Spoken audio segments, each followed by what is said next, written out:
Hindi naman sa pinag-iisip kita, pero kung ikaw ay yung tipong nangaagaw ka ng partner ng iba o kirida, kabet, itong video na to para sa'yo. Tandaan mo to lagi, kung kaya mong agawin ang partner mo, ano ang guarantee mo na hindi siya magpapaagaw sa iba? Ang lalim yan, di ba? And also, hindi ka ba natatakot sa karma? Walang bilyon ng tao sa mundo, kailangan mo pa mang agabyado ng ibang tao, mang-agaw. Akala mo ba nanalo ka? Hindi. Basurero ka, basura yung nakuha mo.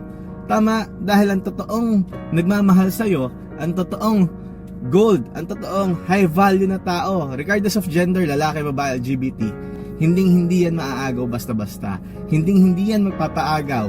Loyal yan. Kaya, nagsama lang kayo, basurero at basura.